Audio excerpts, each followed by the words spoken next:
जय हिंद दोस्तों। आज हम लोग पढ़े हुए थे बायोलॉजी में, उससे आगे चालू करते हैं। तो बायोलॉजी में पढ़ रहे थे सेल यानी कोशिका। कोशिका के बारे में हम लोग अध्ययन कर चुके थे। अब कोशिका से आगे हम लोग पढ़ते हैं। कोशिका में हम लोग देखे हुए थे माइटोकॉन्ड्रिया। कोशिका का जो झिल्ली होता है ना, वो प्रोटीन का बना होता है। कोशिका का झिल्ली प्रोटीन का बना होता है। उसमें हम लोग ईयर और माइटोकॉन्ड्रिया गॉल्जी बॉडी पढ़ लिए थे। ईयर मतलब एंडोप्लाज्मिक रेटिकुलम अंतःप्रद्रव्य जालिका। माइटोकॉन्ड्रिया उसको प्रोटीन का पावर हाउस बोला जाता है, ठीक है। और गॉल्जी बॉडी परिवहन का काम करता है, ऊर्जा परिवहन का काम करता है। वो एक जगह से दूसरे जगह ऊर्जा ले जाने की काम करता है। वो हमारे शरीर में जिस अंग को जितना ऊर्जा की आवश्यकता होती है, उसको ऊर्जा देने का काम गॉल्जी बॉडी करता है। इससे आगे हम लोग कोशिका में देखते हैं, जैसे ये हो गया।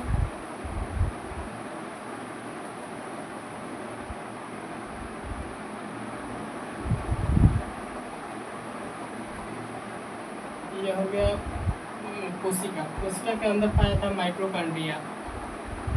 माइटोकॉन्ड्रिया का काम होता है प्रोटीन का निर्माण करना। प्रोटीन निर्माण करना। इसके अंदर सूक्ष्म डीएनए भी पाया जाता है। सूक्ष्म डीएनए पाया जाता है। इसका खोज जो है ऑल्टमैन ने किया था। इसके बाद हम लोग देखेंगे तो गॉल्जी बॉडी ऊर्जा परिवहन का काम करता है।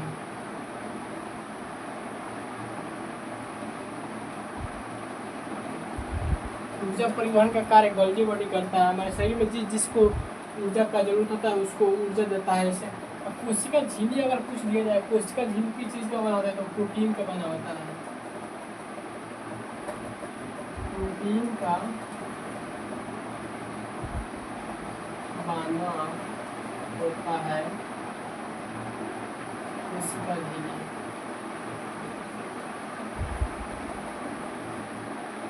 कोशिका झिल्ली प्रोटीन का बना होता है।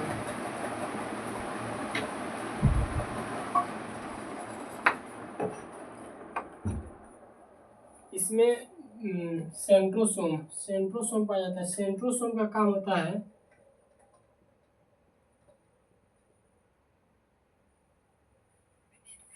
कोशिका विभाजन करना। कोशिका का विभाजन करना, जैसे में हमारा कोई अंग कट जाता है, ठीक है, तो उसको जिसमें कोई कुछ कट गया तो उसको विभाजित करेगा, उसको फिर नया वहाँ पे निर्माण करता है। उसके बाद होता है लाइसोसोम। लाइसोसोम को आत्महत्या थैली का लाइसोसोम, इसको आत्महत्या की थैली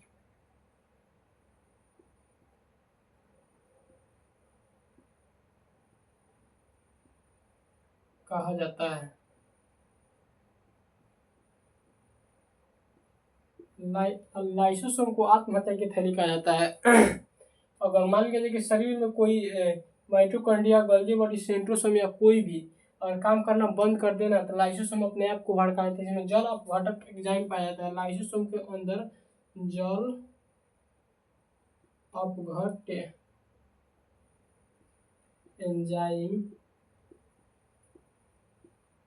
पाया जाता है।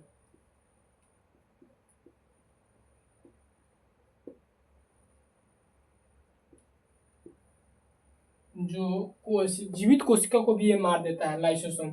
अगर इसमें से कोई अगर अनुकूलित काम करता है शरीर में, मतलब विपरीत काम करने लगा, तो उसका मतलब मान लिया जाए कि माइटोकॉन्ड्रिया का काम है कोशिका प्रोटीन का निर्माण करना, गॉल्गी बॉडी का काम है परिवहन करना। अगर परिवहन करने से मना कर देता है, तो लाइसोसोम इसके ऊपर छिड़क के इसको मार देता है। जैसे में कभी हम लोग देखते हैं दरवाजा में हम लोगों का ये चॉप अप जाता होगा, ठीक है, तो यहाँ का कोशिका मर जाता है। तो धीरे धीरे लाइसोसोम का थोड़ा वो जो करिएगा को है ना, उसको मारता है, छींकता है। वो धीरे धीरे करके वो खत्म होता है, ठीक है। लाइसोसोम का काम वही होता है। लाइसोसोम के बाद होता है मान लीजिए जाए कि सबको आदेश कौन देता है, तो आदेश देता है न्यूक्लियस। इसको हम लोग कोशिका का ब्रेन बोला जाता है, न्यूक्लियस को।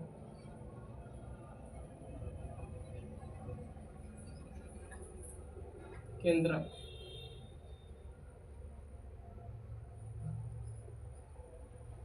इसका खोज किया था रॉबर्ट ब्राउन ने।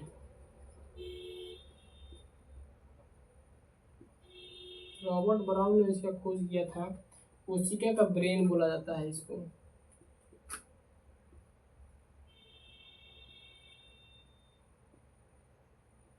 ब्रेन कहा जाता है। इसमें डीएनए पाया जाता है।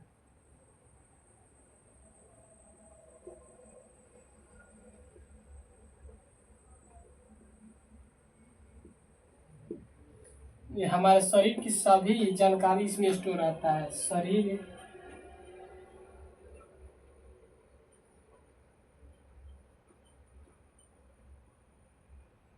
सभी जानकारी केंद्रक में स्टोर रहता है। अगर परमाणु हमला होता है, इसमें अभी इंडिया पाकिस्तान का कॉन्फ्लिक्ट चल रहा है, अब उसमें परमाणु हमला होता है ना, तो उसमें बहुत इसके परमाणु हमला से आदमी मरता कम है, उसके रेडिएशन का प्रभाव ज़्यादा रहता है। रेडिएशन जब उसके आसपास के क्षेत्र में फैल गया, मान लीजिए कि दिल्ली में गिरता है तो उसका रेडिएशन का प्रभाव यूपी में भी देखने को मिलेगा, उसके आसपास के क्षेत्र में भी देखने को मिलेगा। तो वही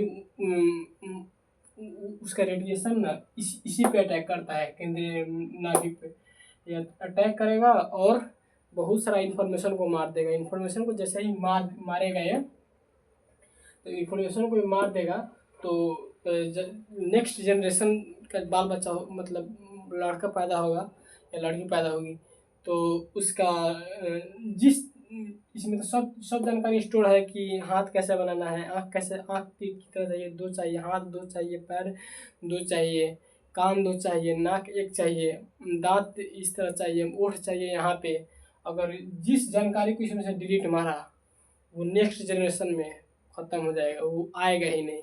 अगर मान लिया जाए कि परमाणु हमला होता है और उसमें हम प्रभाव में आ जाते हैं और हमारा न्यूक्लियस के अंदर से, ठीक है, अगर ये हाथ का डाटा डिलीट हो गया, तो अगर हमारा बाल बच्चा होगा उसमें हाथ होगा ही नहीं। तो ये इस सबसे महत्वपूर्ण जो कोरोना जिसमें आया था, अभी कोरोना आया था ना, तो वो ना कोरोना का वायरस अंदर जाता था एल्वियली के माध्यम से, ऐसे फायरिंग्स लैरिंग्स होते हुए एल्वियली में घुसता था और क्या करता था, इसी को अपना शिकार बना लेता था। केंद्र को अपना शिकार बनाता था और उसको अपने जैसन फोटो कॉपी करने के लिए चालू कर देता था। वो फेफड़े के अंदर बहुत सारा वायरस बनने लगता था, जिससे हम लोगों को सांस लेने में प्रॉब्लम होने लगती थी। सांस लेने में प्रॉब्लम होने से आदमी का डेथ हो जाता था। न्यूक्लियस, इसलिए न्यूक्लियस को कोशिका का ब्रेन बोला जाता है, ठीक है। और इस यहाँ पे हम लोग देखे हुए थे, पाया जाता है एंडोप्लाज्मिक रेटिकुलम, अंतःप्रद्रव्य जालिका।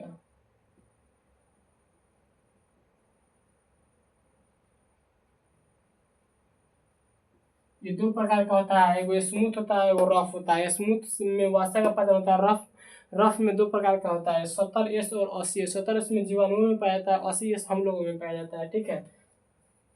अब उसके पास यहाँ पे अब अगर इसी तरह जानकारी रहे नहीं, वैक्यूल्स, इसमें यहाँ पे पाया जाता है वैक्यूल्स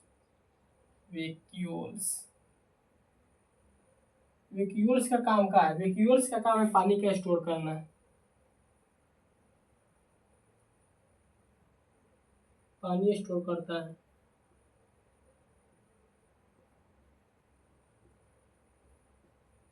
हमारे शरीर में कितना पानी है? हमारे शरीर में 90% पानी है। अगर हमारे वैक्यूल्स का पानी का स्टोर करना हमारे शरीर में, वैक्यूल्स में अगर 2% अगर पानी की मात्रा कम होता है तो हम लोग को बहुत तेज़ी से प्यास लगेगा। 4% कमी होता है, कमी होगा वैक्यूल्स में पानी की मात्रा में, तो आदमी का डेथ हो जाता है। ये पानी को स्टोर करता है, ठीक है।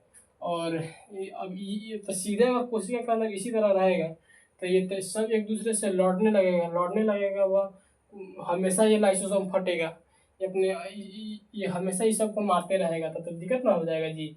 इसलिए इसके अंदर इसके बीच में ना एगो अंतःप्रद्रव्य जालिका पाया जाता है। इसको जब जूम किया गया ना, अंतःप्रद्रव्य जालिका बोल रहे हैं वैक्यूल्स पाया जाता है।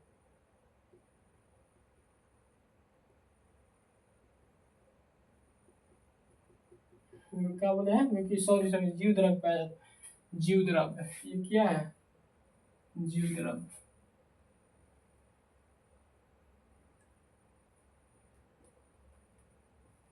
जीव द्रव्य का खोज जो है ना, जीव द्रव्य का खोज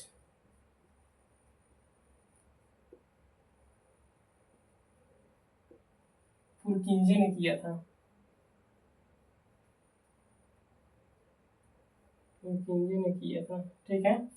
इसका आधारभूत संरचना जो है,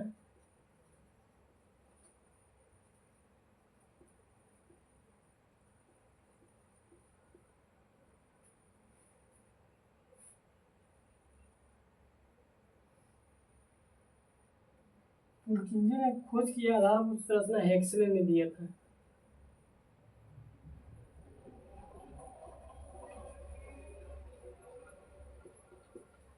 इतना ही रहने देते हैं, आगे की क्लास कल करेंगे। जय हिंद, जय भारत।